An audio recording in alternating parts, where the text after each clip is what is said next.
Hello. You got spare game codes or any digital goods? There is a place you can sell them in less than 1 minute. Watch.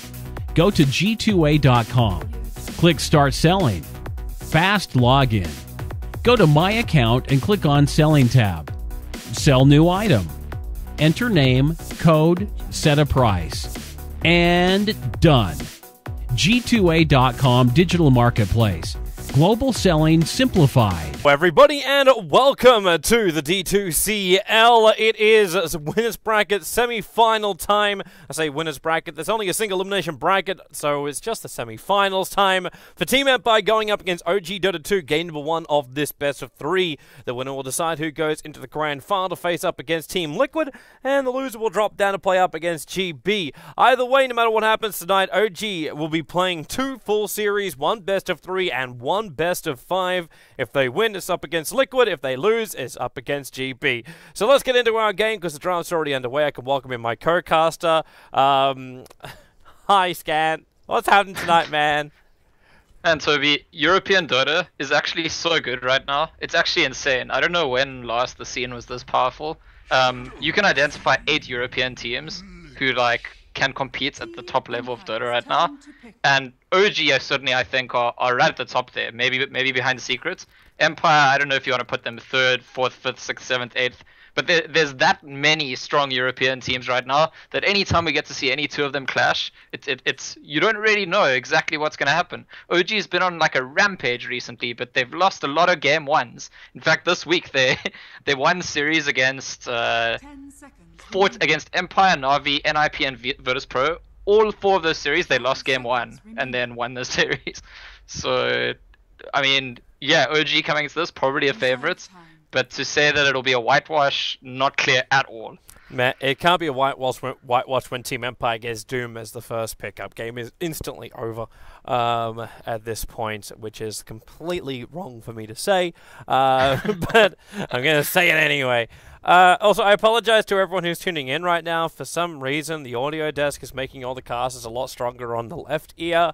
I don't know why. It's just happening. I will have a look into it, but I can't fix it for this game. That's what I've been struggling, because I don't know if Scan's probably realized I've been a little bit quiet at the start of this, but yeah, that's the reason why. For some reason, it's just balanced wrong. I'm sure people will manage. They'll make a plan. Switch to mono. Switch to mono as quick as you possibly can. And interestingly enough, right? The last time OG lost a full series was actually against Empire, but it's as far back as the 22nd of October. And I gotta tell you, they've played a lot of Dota since then. They've played 11 series this week. In the last 7 days, they played 11 series. They've got 10 wins and 1 draw. The draw was against Alliance, no losses. So this is a team that is got so much crazy momentum. But again, I gotta agree with you. There's that doom for Team Empire at the start of the draft. I think if you're an OG fan, you're saying, well, there's the Miracle Shadow Fiend, and we've seen that in action in the last few days, and maybe has the same status as the Doom actually in European Dota. Man, the SF has just become this. I remember we were talking about this, actually not you and I, but there was a bit of a discussion back at MLG in New Orleans when we were wondering, it's like, okay, is the SF really the hero? Yeah, on Radiant side, you can always just slip yourself inside the jungle. Flash farm is very difficult for anyone to really keep up with that. But then you hit this mid-game where you kind of lose the presence of the SF. But in the last week or 2 that I've been watching the SF games, I haven't really felt that weakness in his mid-game anymore. The damage output is still there, and the start continues to be consistent for the SFs too. Yeah, there was a time where, I mean, this is long ago now, I think this is at ESL 1 Frankfurt this year, where Fata said that the mid-meta game was kind of broken because there's too few heroes that beat Shadow Fiend or Leshrac, and you have to be able to be them or beat them. And since that stage, Shadow Fiend has not been nerfed, right? Leshrac got nerfed, Lina got nerfed. The other top mid heroes did get directly nerfed. Shadow Fiend went completely unaddressed. Some people would argue conditions even got better for Shadow Fiend. And there was talk at some points about how, okay, fine, people understand how to deal with the hero. You can't just blatantly pick it, but I think that there's such a multitude of playstyles to use it in now. You know, you can go for the mech build, you can go for the S&Y build, you can go for the Shadowblade build. Even occasionally we still see that Yule's build. If you're a smart enough Shadow Fiend player and decide which way to develop your build and how to play that game, I think there's always like a really positive impact to be made by the hero. I would have a wonderful follow-up point, but I'm still trying to fix the audio problems. I apologize. That's okay. I'll give you another fun stat. I said that the last time OG lost the series was on the 22nd of October against Empire. Funnily enough, that series they lost 2-1, winning in the first game. So it's like these 2-1 series involving OG, it's like they need to lose that first game. They either got to take 2-0 or 2-1 losing game 1. Really? But they definitely don't want to. They don't want to lose they don't want to win the first game, lose the second, because then the third's bad for them. So it's a very positive thing for Team Empire to win Game 1, is what you're saying, if you're an OG fan. It's actually I think it's yeah. For an OG fan, for Team Empire to win Game 1, like you're like whatever. We're very used to this right now. Whereas for an OG fan, if OG win Game 1, that's also fine. It's the real worry is that if OG lose Game 2. That's where they look weak. I mean, this is like the most pseudo stats nonsense ever. It really is. Well, if they lose the first game, it's gonna be really great. Unless they lose game 2, at which point they lose the series. So, it's not the greatest thing in the world for OG to lose the second game. Okay. So let's focus on our draft, man, because we're already getting fairly into it. We get to see the Bane, which has been making more of a resurgence of late as a support hero, but it's the Spirit Breaker which keeps propping up here for Team Empire, allowing them to play this over-aggressive run-at-you style line, which seems to work for them of late. And they're still trying to find their feet as a team as well. So unbridled aggression seems to normally be the way that they can find that. Yeah, certainly Empire, I think, where we can talk about virtus.pro or Vega Squadron, moving away from the classic CIS aggression style, I think that the new Empire's moved a bit more back into the classic, very aggressive CIS style recently, and it's done well for them in a lot of games. I certainly think that in terms of the dynamic between these two teams, if OG take control of the game and like are dictating the flow of the game, that's not something Empire are likely to beat. Whereas if Empire get under their skin from really early on, with heroes like Spirit Breaker, just with that outright aggression, that's where OG actually might struggle. And Winter Wyvern will be picked up then by Fly, and I think it's a pretty good response actually. It deals very well with Spirit Breaker. If Winter Wyvern rotates into a lane where a charge happens and just cold embraces the hero, the Spirit Breaker has to go home, pretty much. That's gank over. Surprised actually, like I can understand when you're picking up the Lich to try and like block pick Team Empire. But you don't get something like the Ancient Apparition, for example, who is your great controller over the Doombringer's restoration, as in the heal, his sustain that he gets during the fights. Instead, you go for this Wyvern, the control on the Spirit Breaker. Like, Night Stalker's got a little bit of that as well, but it seems a little like there's not enough control coming out right now from OG. Their momentum in the lane might be just so big it won't matter, but I'm a little concerned for them as far as their means to deal with the Doombringer, while they're still now dealing with a lot of stuns and control coming out from Team Empire. Yeah, I mean, it looked like the fact that they picked the Lich so soon after the Doom, I think you correctly identified it's like a block pick to some extent. And I think that suggests that, I mean, we know from the start of the draft they're willing to give away the Doom. Maybe they're afraid of those like incredibly toxic, scary Doom lanes, but not necessarily afraid of dealing with Doom as a hero. And if you look at the cores they've got so far, Shadow Fiend and Night Stalker, I feel like analyzing cores is the best way to decide how a team's going to fare against Doombringer. Are these cores that are going to get totally ruined by being doomed? I mean, yes, they won't be able to cast spells for a while, but Shadow Fiend and Night Stalker are both heroes we could see getting doomed at the start of the fight and not dying and coming back into the fights and contributing. So I think that's kind of the play here for OG, and I wouldn't be that surprised if the third core that they pick up as their last pick is also a hero that doesn't get completely destroyed by being doomed. Alright, I cannot find a solution for this thing. Next game. So I will give up for now and fix it for next game. Are we going through just one side? Is that... No, we're just heavy on the left for some reason. I don't understand why. Like, it makes literally no sense whatsoever why it's happening, because it doesn't show up anywhere else as imbalanced apart from on our streaming program. So, yeah. It's gonna be that frustrating thing in the back of my mind, but I'll focus on the game from now on. So I apologize, guys. I will look at it later. For now, I can't do anything about it. But yeah, let's go into our game and focus on it. The Meepo ban, the Ember Spirit ban. I'm kind of sad that Meepo gets banned out, but also very understanding that Team Empire don't want to deal with that. And that would have been the great control. Like Spirit Breaker would have no chance of finishing a full charge off. But the funny thing is, it's not even meant to be like a Meepo style game. It's a Broodmother for the offlane. Real trouble for Bane as well as Lina in this. They're going to be hunted so hard.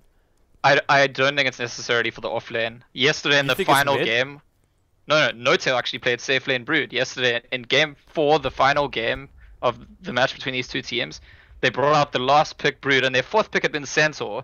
So obviously Empire were like, oh, they're not going to pick an offlane, and then they 5th picked the Brood, gave it to No-Tail, he played it in the safe lane, he was the highest net worth all game, completely dominance. He actually rushed the Lincolns in that game because because Empire had a Beastmaster, and that was the only way they could control him.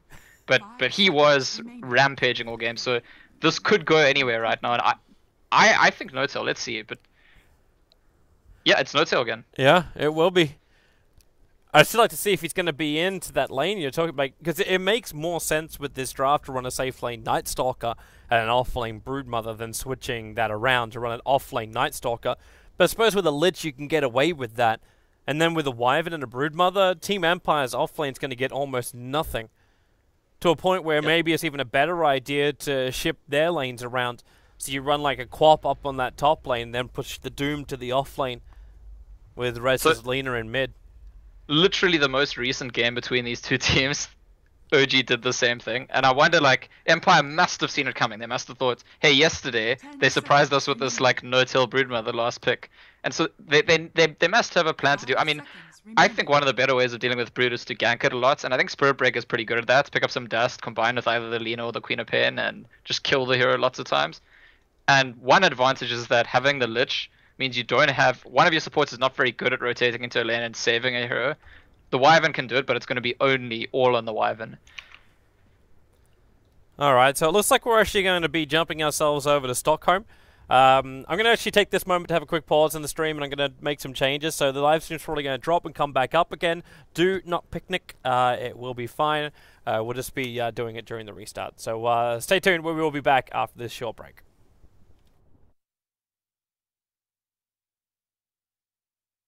As promised, a welcome back, everybody, to our game of Team Empire going up against OG Dota 2. For people on the VOD, you will have noticed absolutely no differences whatsoever. For people on the live stream, hopefully now your audio is at a tolerable level on both sides. And I am the person who will be screaming at you this entire game. Toby1, joined by Scansor. Welcome back, man.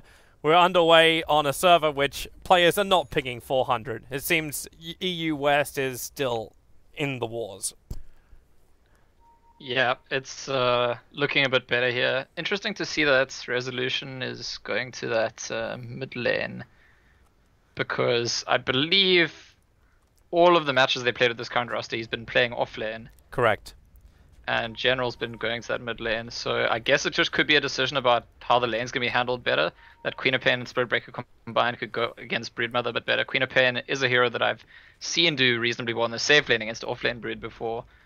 But they couldn't have intended to really put Lina in the off-lane in the first place, I think. Unless she was meant to go with the Spirit Breaker. Actually, I mean, we can't actually know what the original plan is. What we know is that Resolution's looking like he's going to start in the mid lane. With Queen of Pain holding that dust, definitely the aim is to lane up against the Brood. Mm-hmm. Is that actually general though?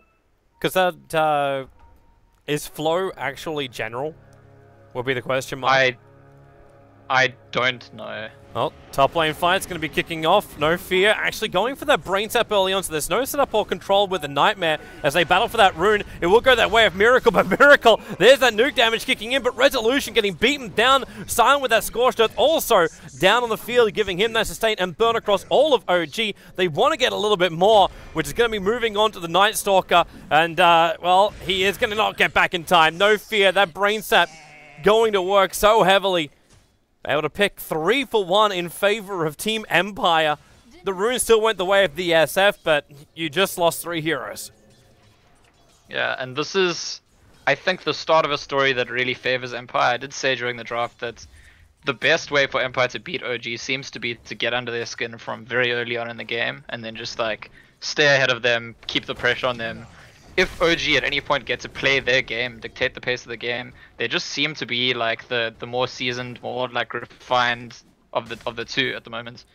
But I mean, let's not overstate the significance of the early kills. As the lanes settle down, we'll see over the next few minutes. It might be that the Brood lane and the Lich lane is just too much. You know, on the mid lane, Crit is actually just starting off with that harassment on resolution, giving Miracle that little bit of breathing room. Flies in a lot of trouble. Just that easy attack coming in. No Fear's Brain Sap gave him the life to stand his ground and fight, not only to get that damage into the Lich as he tries to juke it around the tree line. Sun bloody blocking him for a moment. Gets the salve off on No Fear, just to give him a little bit more life back. It was quickly cancelled out by the Void. It still means, though, that the Bane stays alive and they find themselves another kill now, Team Empire in this top lane. Yeah, and one thing that is really bad, Fly's got the Frost Blast, actually. I mean, you always want the sacrifice. That's how you start dominating the lane. He took the Frost Blast to try to take the fight. They lost the fight anyway, and they're not actually exerting any control in the lane yet. He's going to have to wait to get to level 2, which is taking quite some time. He's only going to get there now. He needs to drag this lane back. But I'm still, like, I'm with you with what you said. Like, don't overestimate the amount of kills or the effect of these kills early on. I've seen Team Empire have these similar starts, and it's all about the transition into the mid game. And we've still got a Broodmother taking safe lane farm, soon to have his Soul Ring up and running.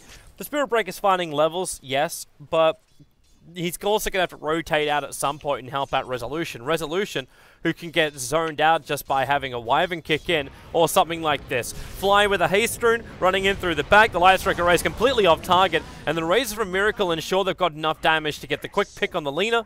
And that lets Fly run himself away from the Bane, who could not reach up in time. But with the charge arriving, the Blink forward still on cooldown, but the Queen of Pain doesn't miss uphill. The charge keeping that vision, and Queen of Pain finding the pick.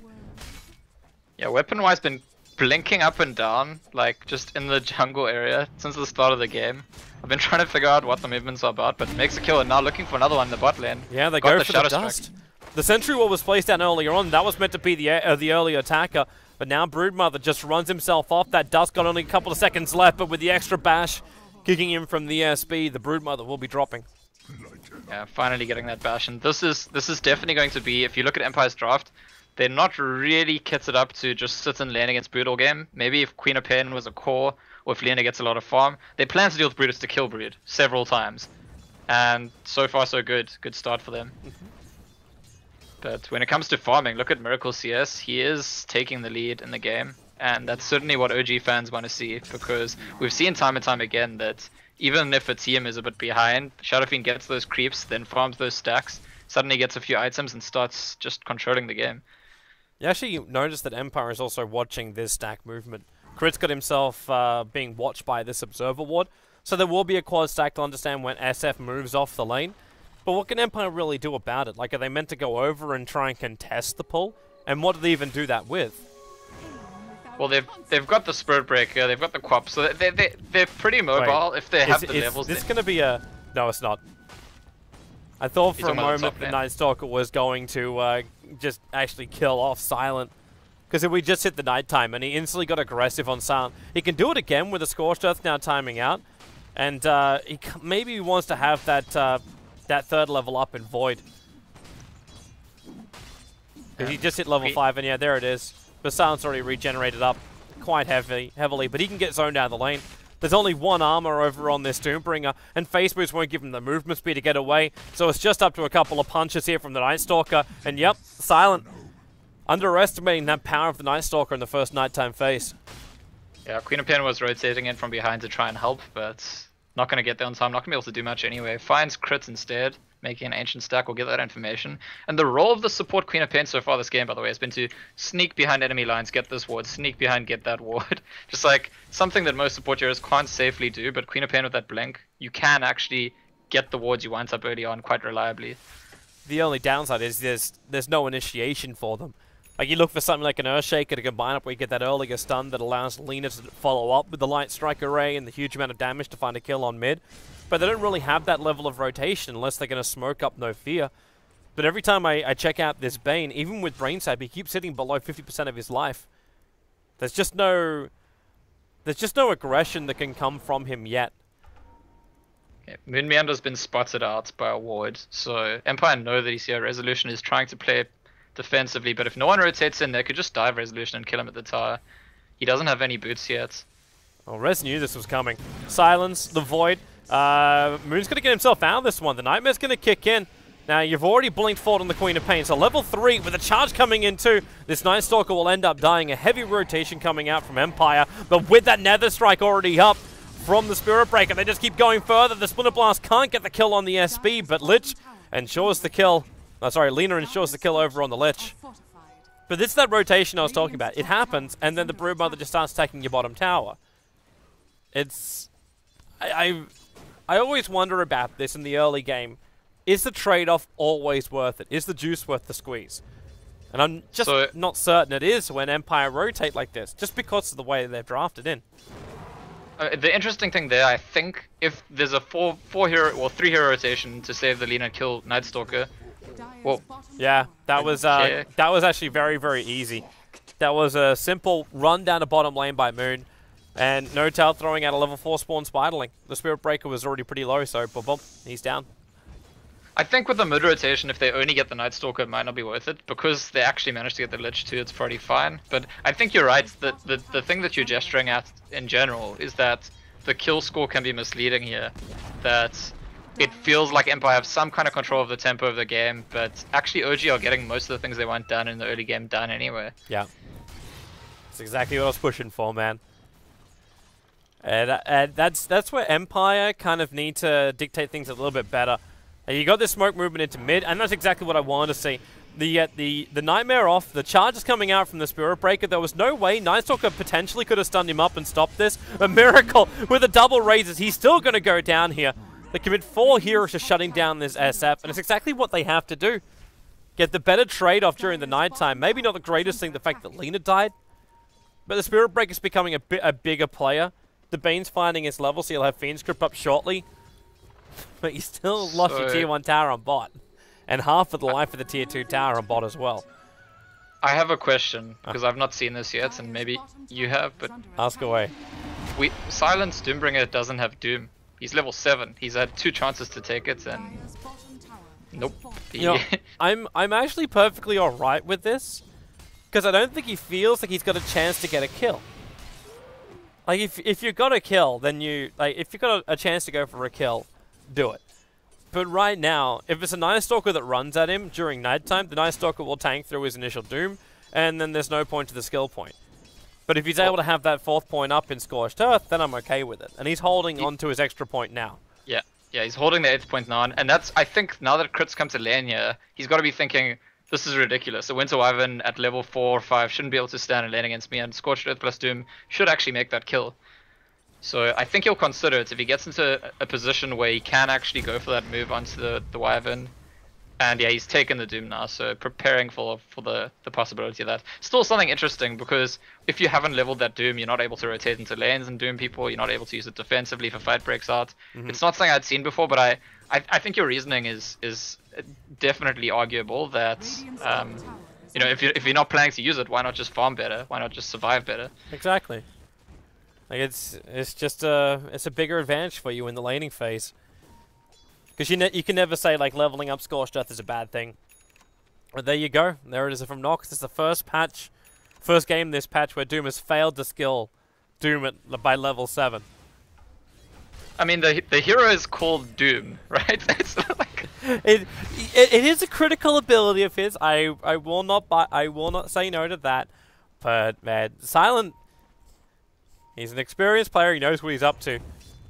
Yeah, that's. I mean, I sort of figured this. The one element is you're not planning to do anyone soon. The other is like you have this exact timing planned of these are the items I'm going to farm before I make a rotation to that place, and at that point I'll want to use my Doom.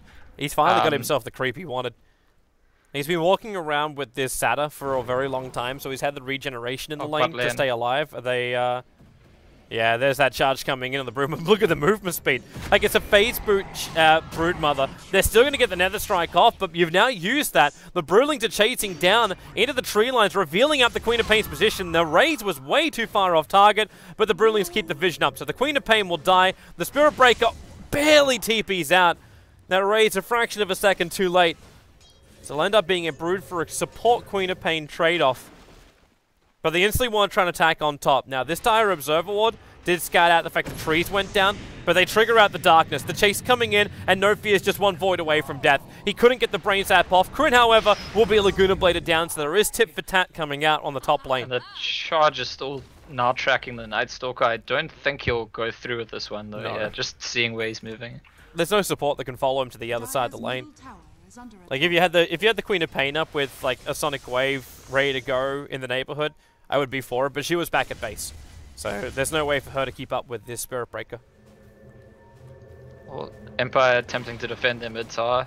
Not wanting to give Shadow Fiend a free tile. There's no level 6 yet on Bane. Resolution's going to die. Even if you Nightmare over in the middle lane, Resolution, the Lich Ulti from Fly, instantly being committed. We'll head back over to Miracle, who's just wheeling back from a bash, but he gets the mech charge off. They need to commit and get this kill. The one charge make it so difficult. They chase all the way over this hillside just to ensure the kill on the SF, but the Spirit Breaker dying to the tower. He's about to charge himself away. Couldn't do it in time. The Broodmother, the insatiable hunger cannot be quenched, as it will be Notal helping to wipe out all of Team Empire. The SF, the only casualty of war, and that Doom, as we said, very ineffective, very early on. It's something that we've seen from OG several times, I think, recently. You know, you can gank our players, but when you gank Miracle, like, he's the main man, right? He's you gank him, we're all gonna come. You'd better be ready to kill all of us, and Miracle had just picked up his mech, kept him alive really long. Unfortunately for Empire, Spirit Breaker didn't have his ulti just yet, so it was like a few seconds off cooldown, and Bane wasn't level 6 yet. And so I think if they manage to wait an extra 30 seconds, get the Spirit Breaker ulti and the Bane Fiend's Grip, they can make the kill really quickly. But, you know, sensing that they only had the timing window then, as they were losing resolution just above, and forcing it and ending up being wiped. So yeah, I don't know. At this point, whatever relative advantage Empire have had in this early game, I feel like they don't have. I feel like they're just solidly behind now. Well, the Grants will support your logic, man. 4,000 experience advantage going the way of OG, just over 5k in the net worth, and about to skyrocket on that net worth too, because you've got the Broodmother farming up the Dire jungle, so he's taking all those resources away from OG, and the top tier 1 town being forced down by the SF. And it does pose the question, can Empire fight into OG? When you got that mech up and running, when you're able to have Curse, the Lich ulti, the insatiable hunger from the Broodmother kept Notal alive on a B-stick of life. Like, they just couldn't finish the job. Can they even fight OG? They're trying to dive crits, but they're not going to find him. There was some pings coming out from Moon Meander actually saying, hey, they're in our jungle, and then Crit moved off to the left. And he's just going to keep spamming those Splinter Blasts from a safe distance, really being a nuisance. Like, he doesn't expose himself at all, but he stops the push of 4 heroes nonetheless. I like how, too, you've just got Moon Meander. He's waiting just patiently for anyone from Empire to rotate up. No one's coming. So what are you going to do? Keep Broodmother farming up the Dire jungle. Keep the SF taking out the top tier 2 tower. So Empire attempted some pressure in the mid, but they can't claim a tier 1 tower. They've just lost their 2 towers on the top lane, and we're 14 minutes in, and they only have 1 remaining outer tower. This is so problematic. Also because the amount of money that OG is getting. The SF mid game that keeps looking so good is looking even better now, as Miracle has a full Sange completed. He's got 8.2k net worth. The Doombringer is a full 2,000 behind him. And this Lina is over 3,000 behind the SF. They just haven't quelled him, and they tried. They really did try. Yeah, it's I mean, honestly, I've been saying since the start of the game, when the game becomes this way, OG wins it. And we've actually got a big enough sample of these two teams playing against each other recently to say that once OG are controlling the game in a structured way, Empire just don't win these games. So I think there's a huge amount of pressure on them right now, and they'll know because they've been in this situation so many times this week that they'll know what's coming. They'll know that OG are going to, set themselves up, position correctly, and not going to make too many mistakes. You want to add another item to your stat list right now? The Lotus Orb, first major item for a Broodmother, 15 minutes in. The Bane's in a little bit of trouble. The Doom already out. In fact, the Lotus Orb instantly reflects it, so Silent dooms himself. The Lich ulti combined with the Curse does terrible, terrible damage to Team Empire. Silence forced back off the lines. You got the Spirit Breaker on the front lines, but the Urn Charge is ticking him down with the Spiders right behind him. That will be the death of the Spirit Breaker. And Team Empire have initiated as hard as they possibly could, but the mech repairs most of the damage, and they're all fighting with Frost Armor as well. That's plus 13 armor to the basic 9 on Miracle. You can't even inflict damage. Yeah, and that's that Doom that we were asking about earlier. Why didn't he level it? What at this point, I feel like it did just as much to the Doombringer as it did to the Shadow Fiend, and almost as if No-Tail could have scripted it. Like just putting that buff onto Miracle right before the Doom went off. Really nice timing on that, and if it doesn't happen, like maybe there's a chance Empire feel more confidence and like actually pursue chasing down that fight while Shadow Fiend's removed from it with the Doom. But with Doombringer being controlled himself, yeah, just nothing to get out of it for them. And what a timing, what an item. You calling the Lincolns before, that would have been our blocker, but when you got something like a Doom that you could just return, it's a level 2 Doom as well. Like, Silent just can't do anything. All that sustain that you look for from him, yeah, he's got Scorched Earth off. No-Tail will die now. Yeah, he should. He should. The Lotus Orb, he'll put it up for the moment, trying to reflect whatever he possibly can, but they'll just beat him down the old-fashioned way. Queen of Pain did end up Shadow Striking herself, but that's all. So this is pretty great, actually, right? Because we've seen a very clear illustration of the differences between going Lotus Orb and going Lincolns. The Lotus Orb, we saw what it does when it works. But if he has a Lincolns, he doesn't die there, because Spirit Breaker can't charge you when you have Lincolns, simple as that, and that's what starts the gank. So it's a sign that No-Tail feels his team's already in control of the game, that he can go for the Lotus Orb and push through. There's no reason to be defensive at this point, and sure, he might die every once in a while, but the Lotus Orb's going to mean that they're definitely going to win those fights, because there's not really much to control the Shadow Fiend if he's Lotus Orbed. Like, what do? You can't Fiend's Grip him, that's going to cancel itself straight away. Spirit Breaker's going to sort himself out. Doom's going to sort... like, which of the heroes on Empire control Shadow Fiend if Lotus Orb's on him? None. Absolutely none. The hilarious thing is, too, that SF's walking around with, what, roughly... what is that? 3,000 net worth, which isn't being used by him. So you have moments in the fights where you're like, okay, well, Miracle looks strong. Like, while his net worth is over 10,000... it's actually only just over, what, 7,000 currently on the hero. You add that SMY, which is now flying out to him. Empire's is in even more trouble to try and kill off this SF. And the Frost Armor keeps buffing them up. This Lich keeps finding more and more levels. Yeah, and Empire now, I mean, going for another aggressive move, this is, I mean, fair enough. This is how they know. When they do win games in this matchup, it's from the aggression, but... it's close to having backfired enough to be beyond repair at this point, and they need to get some kind of successful series of pickoffs. The one on No-Tail was a start, but it needs to be more than just one. It needs to be 3 or 4, if not a team fight or 2, to put them back into a decent position in this game. Spirit Breakers on the charge again. They just lost their wards. The sentry wards were placed down by No-Tail. He's got them all through the dire jungle. And then the Broodlings, they just sit over there and they take out the obs of Team Empire. Team Empire are actually completely blind on the map, and it's about to become even worse. The Yags is 500 gold away from the Night Stalker, so there's no way to properly initiate in onto OG. It's even tankier on the Night Stalker, so the Doom won't help him. A very smart blink away, just in time by the Queen of Pain. Yeah, and that's only going to work for a little while, because there's 400 gold on Night Stalker to Aghanim Scepter, at which point that kind of blink away would not actually save you anyway. Are we looking at double Lotus? Maybe. You're talking about the plate mail. Yeah, I'm looking at Fly, because I don't know what else he would purchase with the plate mail that would really make the Lich work. Yeah, I mean, Shivas is always good items to have on your team, but you're right. So Lich just don't buy Assault Cuirasses, and he could just... I mean, Lotus Orb feels like it actually provides more utility, even as a second one, than a Shivas does in this game. I mean, just the fact that he has the Midas and he's just scaling like everyone else is... just look at him. It feels like if the game keeps progressing this way, he's going to overtake Resolution's Lina in maybe 10 minutes time. And when the enemy when there's 4 heroes in the enemy team overtaking your mid hero, that's problems. I mean, that's a sign of the times. Yeah, this is This is a rough game for Team Empire, but maybe they can turn the unlucky score 13-13 into something positive as they group themselves up as 5. There is a smoke on the Queen of Pain, which is what I thought they were going to go for, but they're holding out from it for now. They might also be very concerned, like, we did just enter nighttime again, and now it's OG, in fact, who smoke up. They throw the Splinter Blast in mid, but Empire, no ping for it.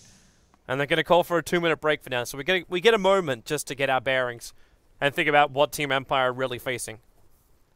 The Queen of Pain also just recently finished Mech, which I think, as far as items go, it's one of the big pickups for Empire in this game. It's one of the big timings that could turn things around, especially if you get good value of the mech, healing 3 or 4 people. It suddenly takes away a huge amount of damage that's been dealt. It's, you know, counters all 3 raises, for example. It could, if it's in the right position and the right sequence of events. I tried to come in tonight being a lot more positive towards Team Empire. Say, I really wish these guys well with their new roster. Been a big fan of Resolution for a very, very, very, very, very long time. And this game, like, just after the first 5 minutes, you knew, even with kills going their way, that they're going to be basically trying to paddle up creek. It's going to be a rough run for them. And even with a farmed up Doombringer, when you have double Lotus Orbs, you basically... the old phrase was with the Doombringer, you eliminate one hero from the team fight. Now Doom eliminates himself.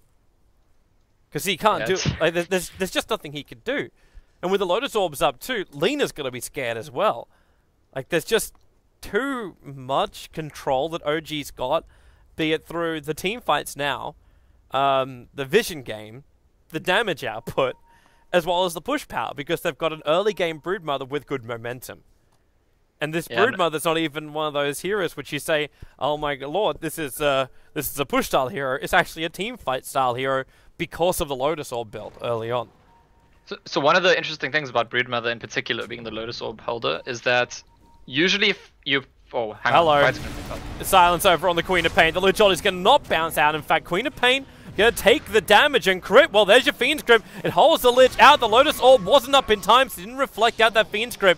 And you've got the kill over on the Lich. Miracle doomed up, and there was no way to return that one. So Silent, this time he can be a fighter. Miracle going to get Laguna Bladed down. It's a 2-for-1 trade-off. The Curse will be able to control up a couple of the heroes here of Team Empire, but they want the vision over on crit, so then they can get that charge in for Flow. And Flow, he's managed to get it. It was the Observe Ward in the lane, on the riverside, and now Flow looking for the bash as well. One Brain Zap will do the work, and that's what Team Empire needed. OG to get over-aggressive, thinking they had the complete advantage with that Aghanim Scepter, and then they get caught out.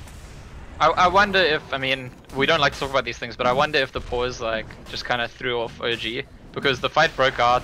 I mean, actually both teams were very close to each other before the pause, and they didn't really necessarily know that. No-Tail wasn't nearby, as you said. He got there on time to Lotus Orb only after the Fiend's Grip had gone off, and I mean, if you're going for the Lotus Orb build on Broodmother, it's not like if you don't go to the fight, space creates it.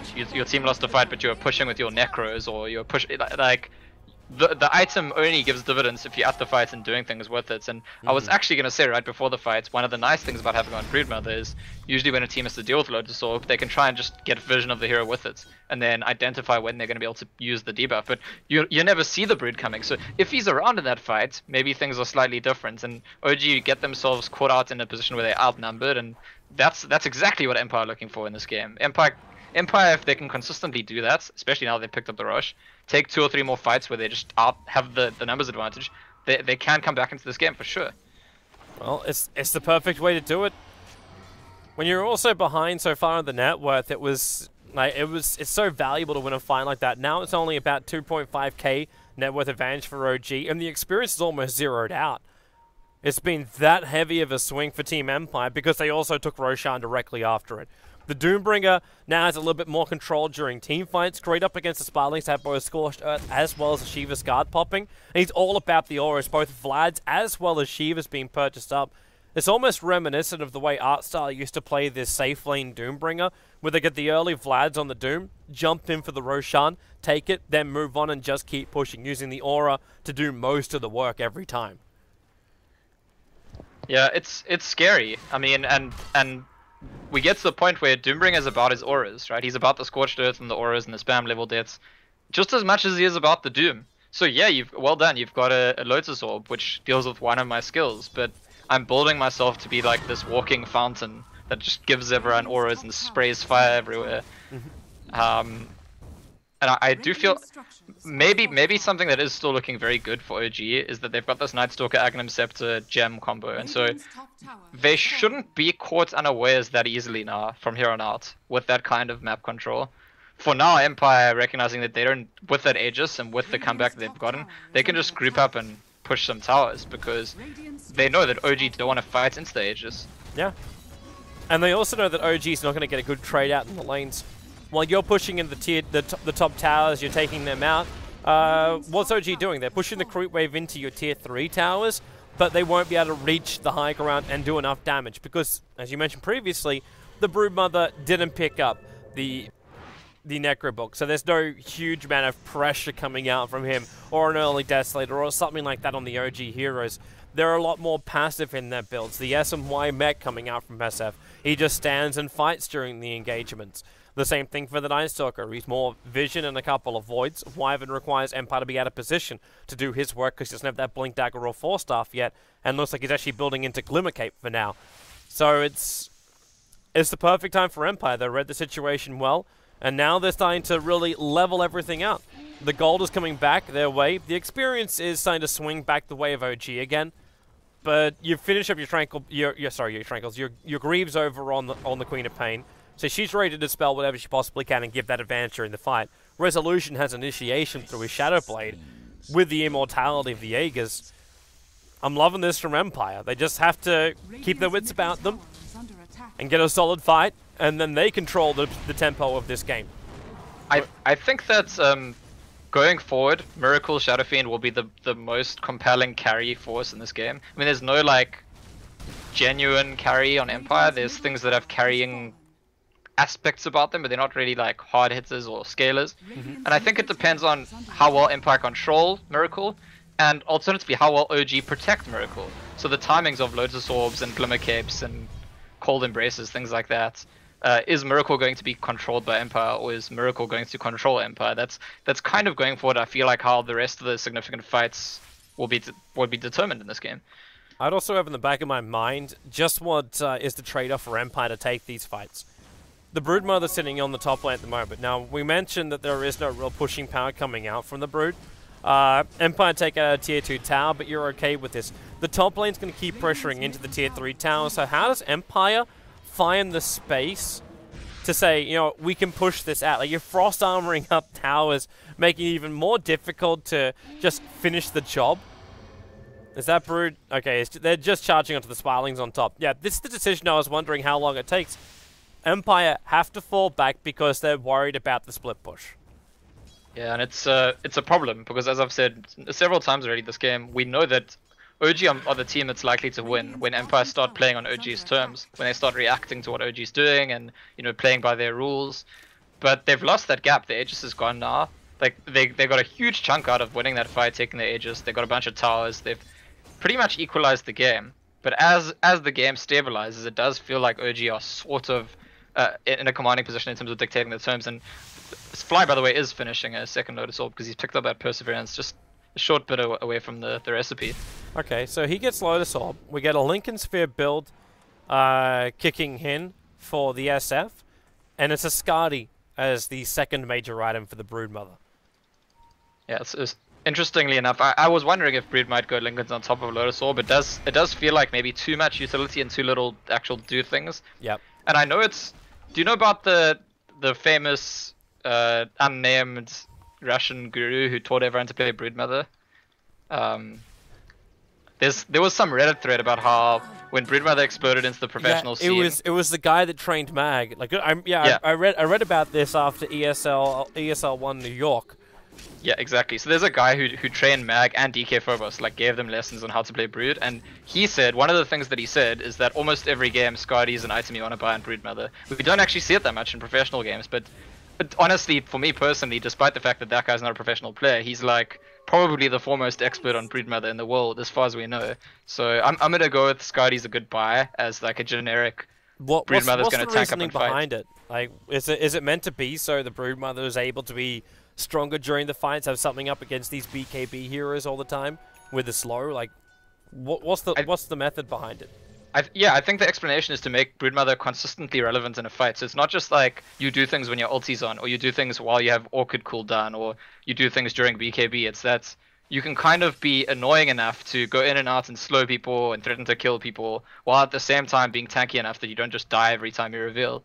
So it's just that general approach that's developed over the last year in Dota about just building stats is actually very appropriate for Brood. Plus the slow stacks with Brood slow, so you've got a lot of slow and control and miss percentage on whoever you're attacking, and they're going to struggle. Oh, here they go. The curse resolution! I think they knew it was coming, but still their positioning, man. A 3-man curse happened. Silent will get mowed down. And OG, they were looking for the opening. They thought it was going to be resolution out in the mid lane. And there's no buyback on either of them. You're right, there isn't. And look at the split now. Brood heads towards the bottom lane. They let SF take care of the mid. So you get split damage and make it so Team Empire can't just fight on one front. They have to fight on multiple fronts. Bone the fortification out.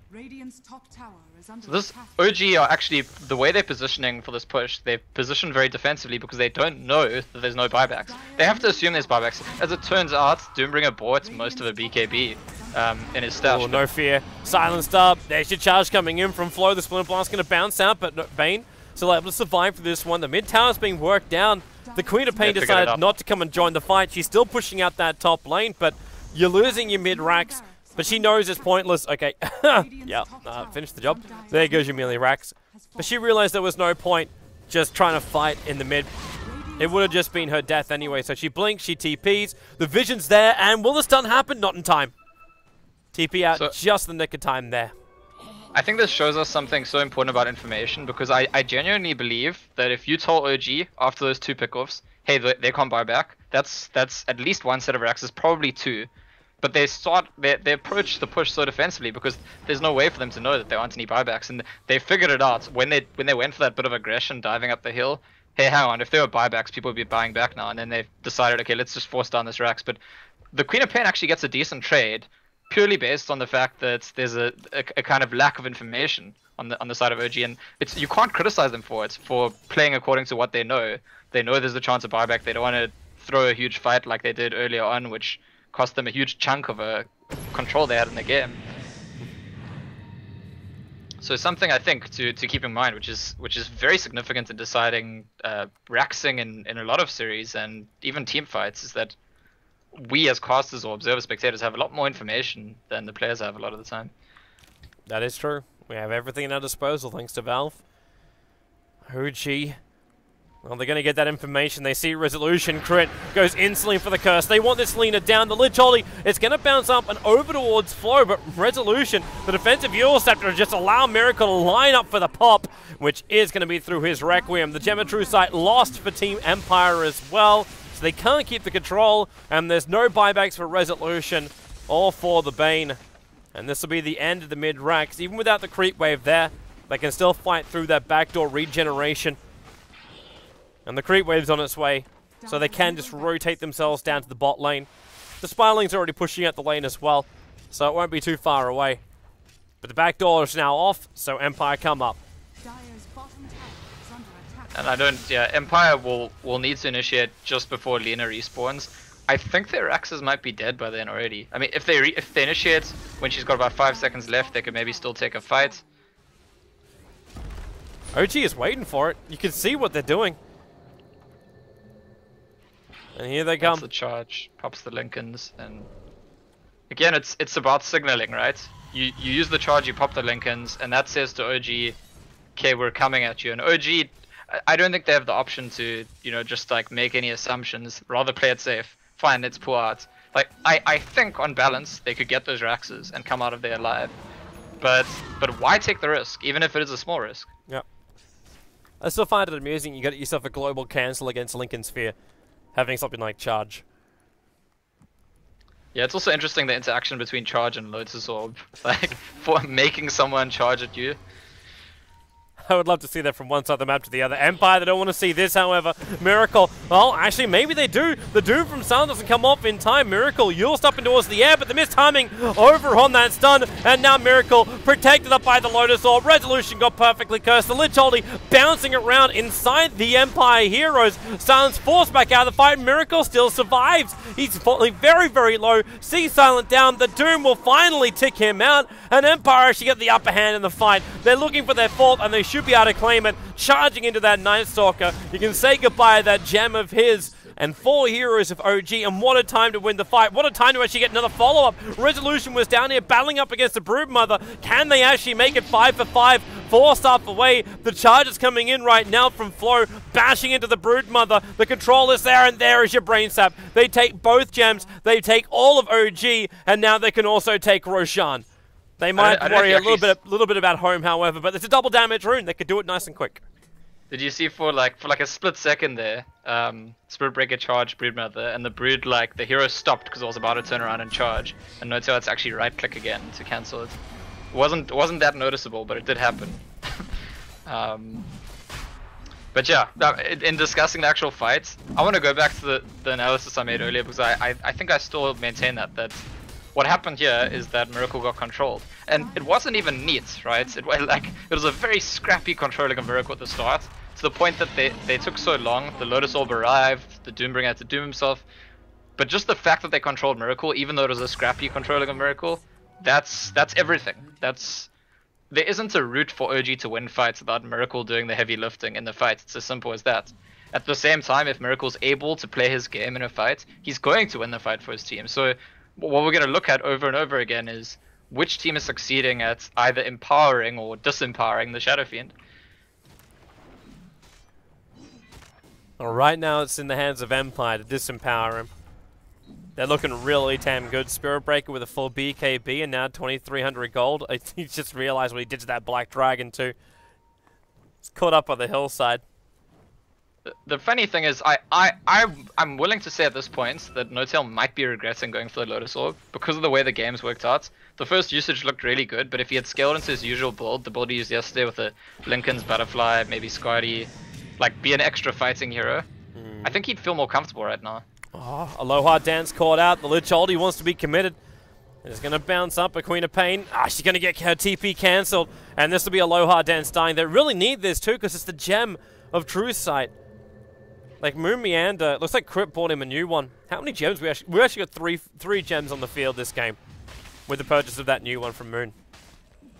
Yeah, so earlier on I spoke about how it would be troubling if Lich caught up to the net worth of Lina. That's out of the question now again, but look at Aloha Dance. He is actually catching up to Moon Meander, and we've got to say, like, his impact on this game has been, like, massive, absolutely massive. At the start, he was the one doing all the reconnaissance works, the scouting, the ganking, the warding. Then he picks up the mech, helps to win them a fight. Now the Guardian Greaves, which is the reason that he didn't die in that gank, is because he could use Guardian Greaves to take off the Night Stalker's silence. I mean, this is a hero that, as a support, I think is very difficult to be effective, have a huge impact, and not just feel like, why didn't we pick a regular support slot? And he's kind of got it to a T. Just got to keep it up, man. Just got to keep it up. This support, Queen of Pain, I kind of fell in love with it when Alliance did it the other day. I say the other day, almost a week ago. It's looking better and better with every game and every team that keeps doing it. I know it wasn't Alliance at the start of the trend. Well, if you go far enough back, it's actually, I want to say it's actually a SEA thing, which is like kind of everything seems to start there. I know that I think it's Shatan. Is it? No, it's not. It's Godo. Godo from, I don't know which team he was playing for at the time, but you should know him, right? He's Australian. Yeah. Godot and Black Shaitan. Yeah, so Godot was the one who was doing support Queen of Pain like probably like January this year already. When I was casting some SEA Dota, and it was kind of like laughed at by most people back then, but now it's becoming a thing. That was a long time ago, man. I don't think he even plays Dota anymore. Because he moved on to League of Legends for a very long time.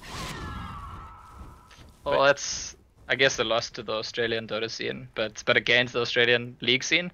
The Australian Dota scene is fueled by Singapore anyway. Just look at Space Created. Like, that's the top Australian team right now. Well, I mean, look, the Australian Dota scene is still better known and more impressive internationally than the South African Dota scene. That is very, very true. There's a lot more people that also talk about Australia, but normally it's the negative server issues which end up happening. But I kind of want to move on to something more positive. But then again, I don't know if this is actually positive. Silent purchased up the Aghanim Scepter. Now, the Doombringer has been changed. So, this Axe no longer does the increased damage. Is it still worth the purchase here for Silent? I'm not too sure. I'm also wondering if it's maybe not troubling that he's gonna disable some of his own auras if he ends up dooming himself, right? That's... It doesn't reflect the Ag's Doom though, right? Oh, I don't actually know. That's actually a really good question. I was assuming it did, but you're right, it might not. The assumption would be it would just reflect the Doom straight back again, but if it reflects the exact ability strength, it'd be like if Resolution has his Ags, do you get pure damage back? Or do you get magical damage back? And how much damage? I mean, these are very good questions about Lotus Orb that probably people haven't actually asked that much because the item's like only recently been picked up more Silent. often. You're so low. It hasn't been that popular since it got added to the game. You can see Miracle twitching. Like he Dropping really a bit low wants here, to go but I in think and they want to start on the Doombringer. Fair enough. you might have actually noticed through that ping that came out from Fly. I think Fly pinged at Miracle and said, "Get back. Just get back." There's no reason for OG to fight. Like, if they can fight from their high ground and wait for the Aegis to time out, they'll do it every single time. So the Aegis is just timed out. We've got 4 minutes and 20 seconds till he's up. So it's still gonna be like half of the 3-minute spawn timer. And the Brood was pushing up the top lane while all that was going on. Am I back? Hello? Hi, yeah, you're still here. It's Skype like dropped for a few seconds or something, I don't know. Okay. Anyway. I didn't realize we lost you. Sorry. Yeah, I mean, I was talking to myself for a couple of seconds, but Moonmeander's gone for that Octarine core on Night Stalker. I don't know if you commented on that. There you go. And that's interesting because it gives him the Fly. Oh, Resolution. Well, I think that just gave us our answer.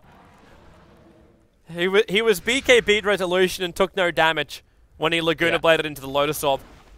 So then it just reflects the ability and not like the ability as used by the caster. Because if it was the Ags upgrade, he still would have taken the damage. I think that's reasonable, and it's funny enough, if Lotus Orb if people decide, hey, this item's not good enough, that would be like an interesting way to buff it, like just a small buff, like give it the Ags stuff as well when it reflects Ags things. But yeah, the thing I want to point out about Moonmeander deciding to go for that Octarine core after the Aghanim Scepter is that it kind of like solidifies the position that OG's in. This is not a Night Stalker that's, okay, I need to shift into trying to be an extra carry. And to be honest, there's obviously costs of that. It's very difficult for Night Stalker to farm his way back into the game. It's not like he has a Midas. If he started to try to be like some kind of physical DPS carry, would he ever get there reasonably? Would he not just be squandering funds? But that he buys the Octarine core just means he's trying to make it night all the time. There's only 10-second downtime on his ulti. He can reduce the vision of the enemy team, increase the vision of his own team.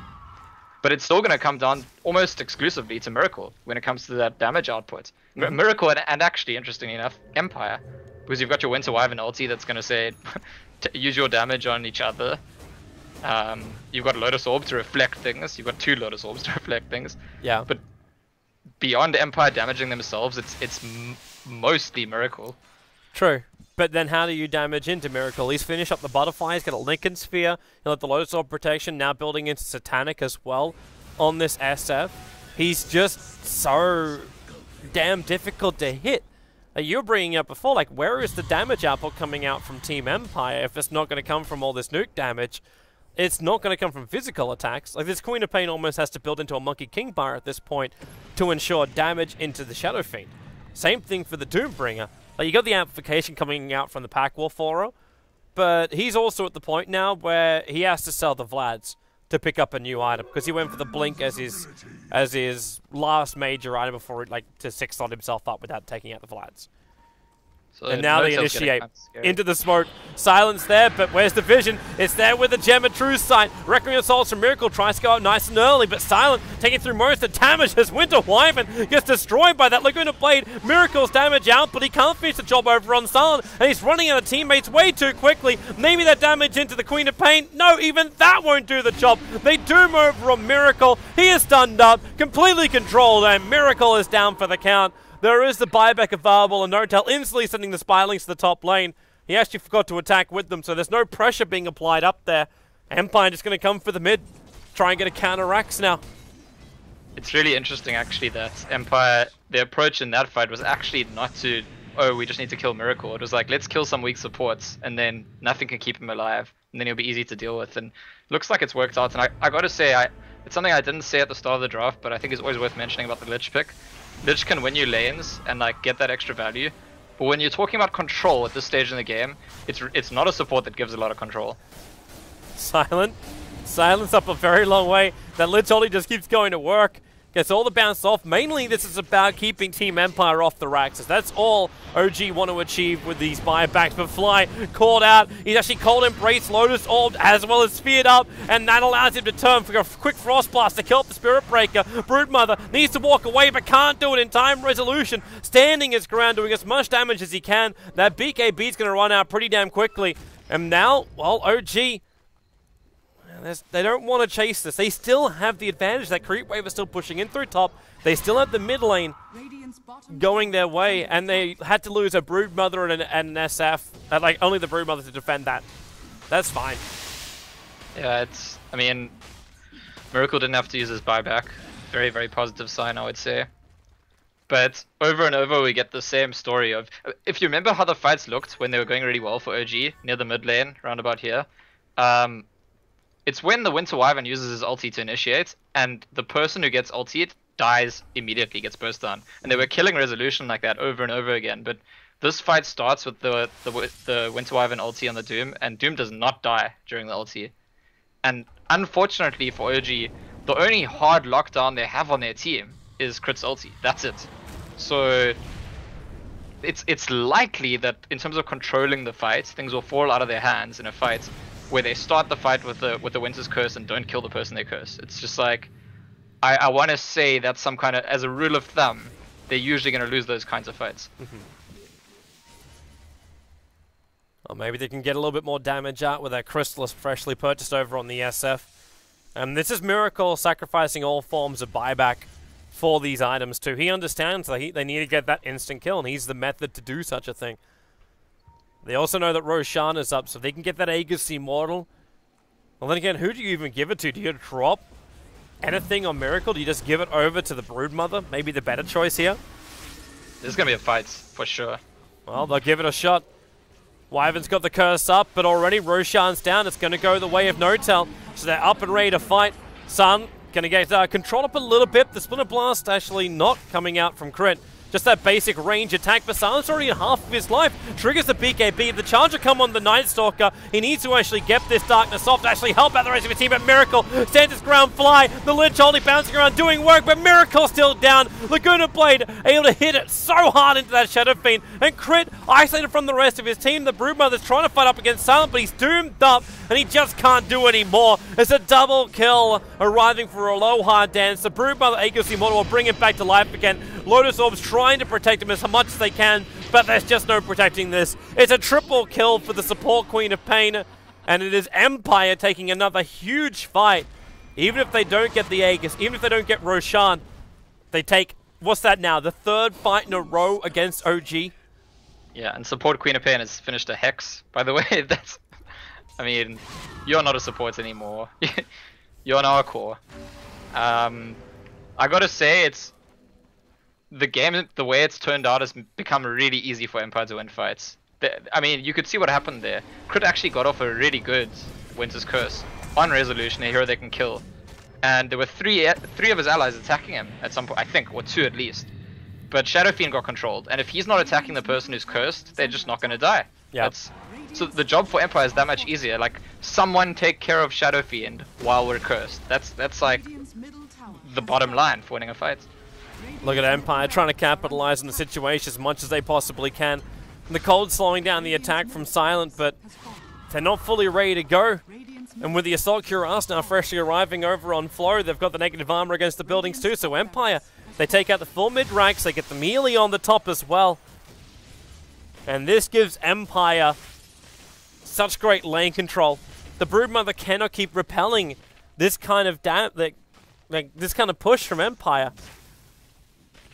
He doesn't have these Necros, he went for the Assault Cuirass, which I can also understand. Like, it's just racking up the team fights, allowing them, when they do finally get into the Empire base, they could do some good damage. But it just doesn't exist right now. Also note that Miracle dropped his Helm of the Dominator, and he's picked up the cheese instead that was saved by OG during that last Roshan. Yeah, I mean, it's that instant heal instead of the overtime heal. It's definitely going to be more crucial in trying to win a fight, but I do feel like we go back to the stage where No-Tail first picked up his Lotus Orb and we were commending it and saying, wow, it looked so great in the first fight. And I said earlier, like, maybe at this point he'd regret it and have preferred to go for the Lincolns. And really the extension of that thinking is that I think OG are in a much better position if once they had the lead, they just won the game economically. Like, extended their lead, controlled the map, got lots of farm. As soon as they made the game about fights, it's like Empire's comfort zone, not just because they draft, but also because the way Empire likes to play. They're pretty good at figuring out how to win a team fight. They struggle to figure out how to deal with enemy teams split pushing, splitting the map, controlling the map. But OG, I think, about halfway through this game just started playing into their hands, and they've paid for it. That they have, and they're going to pay for it even more. This Doombringer is immortal. He's got a level 3 Doom. If he gets this off on someone with the help of the Octarine Core, his restoration between Octarine Core as well as having his Scorched Earth is just through the roof. How do you even kill this Doombringer? You talk about like focusing these originally cursed targets, but there's just you need to curse all of Empire right now. That's the only way to make it happen. Hit them all with a point blank range Requiem. But maybe that was also something else we should have looked at during that bottom fight. The fact that Miracle at the start of the fight takes the time out to channel out the Requiem of Souls from a safe vantage point to make sure he gets it off during the fight while the curse is happening. So he's not even attacking the target while the curse is on. Well, the fights that could very possibly end this game is about to happen, I would say. And the Brood's not here. Okay, now he is. TP's back. And Night Stalker. Well, he'll trigger off the Darkness to start with. Queen of Pain getting harassed down. Triggers off the Greaves, so is able to blink herself away. It's another thing that I think is overlooked is that Night Stalker, when he's ulting, he's reducing enemy vision. And that, I think, makes a lot less of a difference when you're in a big 5v5 team fight, because you only need to be able to see a small area around yourselves. Whereas if the game was more split up and it's kind of pick off and split farm orientated, that's a way in which the Night Stalker can control the game passively. Four-staff Winter Wyvern instead of going for the Blink Dagger.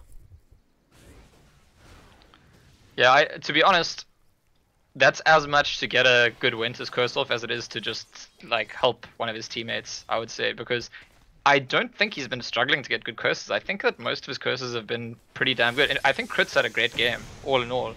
Early on, when he was defending towers, when he was just like creating that space for his team, when he went and lane top against Doombringer, his Winter's Curses have been fine. It's just it's too difficult for his team when he gets the Winter's Curse to do what needs to be done.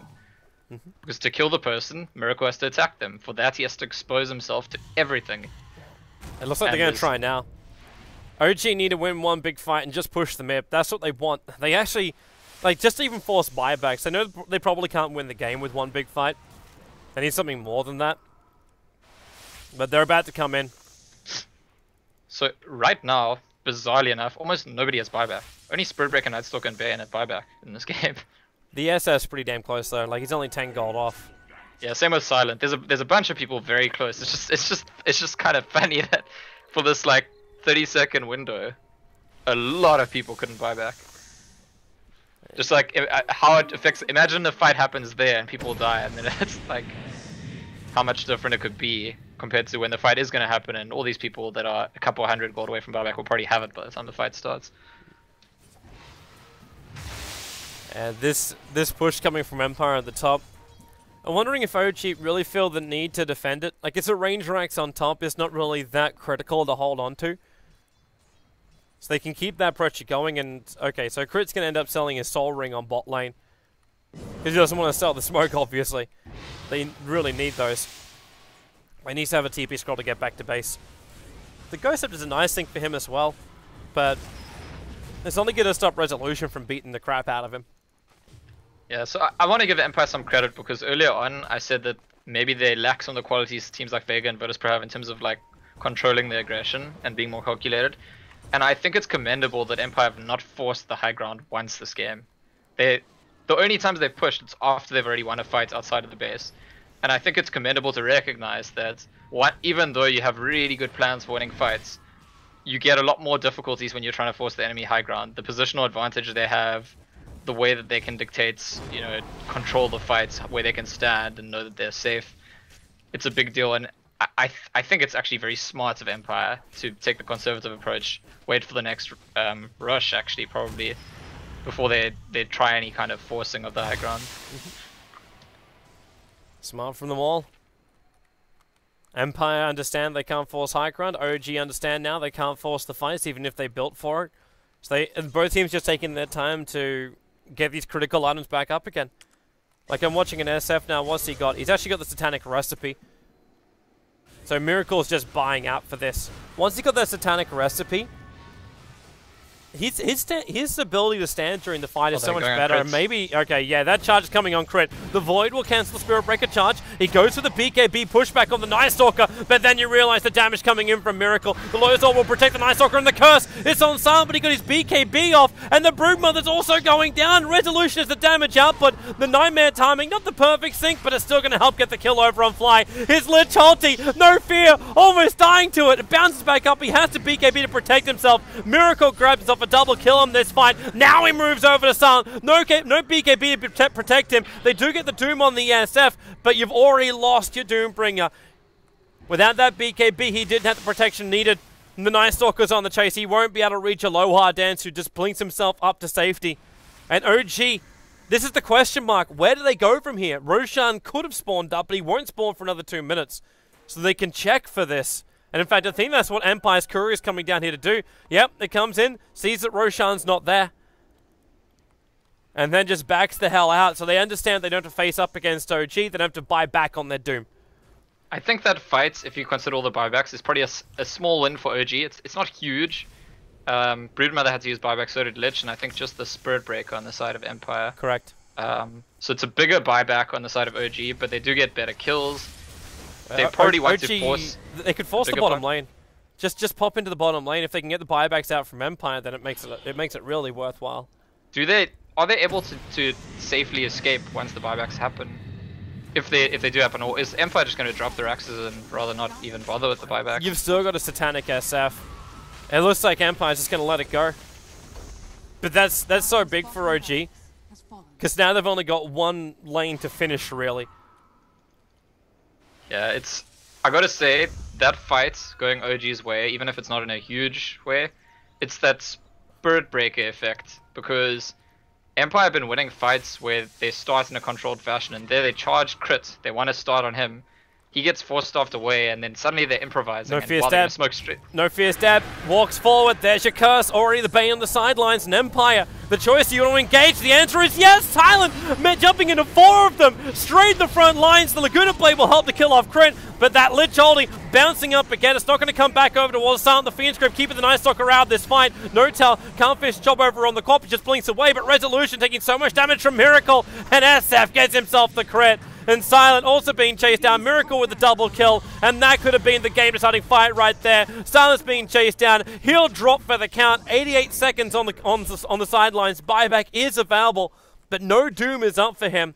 And Miracle's making a run for the top lane. They want to be able to get this top tier 3 tower and potential mega creeps. And there's your buyback. Lincoln Sphere already triggered. Miracle in trouble. The silence on Queen of Pain lets the ulti go. And Miracle, Lotus Orb, turns on the Satanic. Tries to push the damage back in. And Silent, he's too far forward. He can't afford to die right now. Resolution with the double stun, buying the much needed space. But Empire, can you fall back this far?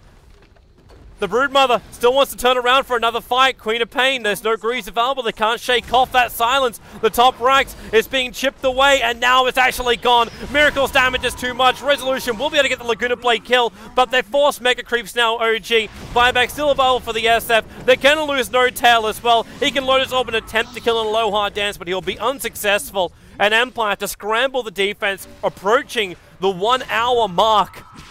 They at least don't have a Broodmother on the field for over 100 seconds. Yeah, I mean, this Empire can still win this game, but the odds are now stacked against them because they're facing Mega Creeps. Heroes are sufficiently farmed that I think a big fight, one for Empire, they could definitely go down, and the Creeps alone are probably not going to beat them. I gotta say, it's kind of ironic that a couple minutes after I commended Empire for showing discipline, not forcing high ground when they couldn't, they've lost 2 fights in a row which showed lack of discipline.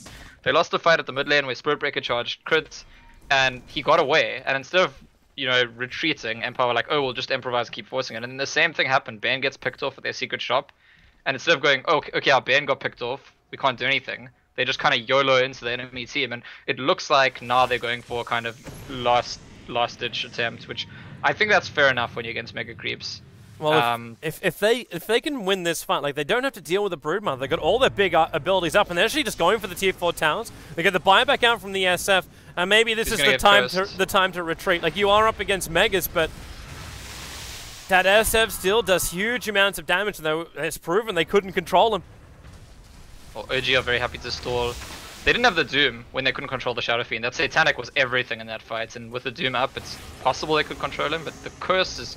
There's the Curse. It's over on the Doombringer. The Nightmare timing actually protects the Doombringer, allowing him to get the BKB off. Resolution is hexed up for now, but Miracle, front lines, looking for the kill on Bane. Gonna be able to find it. Now moves over towards Resolution. Find that crit. Hitting Resolution so hard. And do they have a follow-up with a double Sonic Waves from Aloha Dance? SF's down. The Brood's coming back up again, but Empire, they still are. They don't have the numbers. Not with the buybacks available for OG, and they're buying back inside their own base, which means instantly back to the engagements. The Night Stalker to the front lines. Empire, they have to be able to disengage. Resolution's going back because their throne is currently being brought down. Resolution trying to defend it. Silent, he's just being chipped away. He'll end up dropping. This is GG. This is the game going the way of OG. Woo! You know, there were so many fights in this game where all they had to do is kill Miracle. And there they killed him and he didn't even have buyback. But it's just like... If any other fight that had happened, they'd killed Miracle without buyback, Empire would have won the game. They do it when their base is dying to Mega Creeps, it's just too late. This is a great start to a wonderful series. It's the full best of 3 coming your way for this semi-final. We'll be having ourselves the matchup directly after this one. OG, if they play the 3rd place match or the grand final, they need to play out their games tonight before the majors begin. And right now, it looks like OG might be setting themselves a date with Team Liquid. Can they take the 2nd game in the series? We're going to find out, having a short break, and we'll be back here to serve you up Game 2.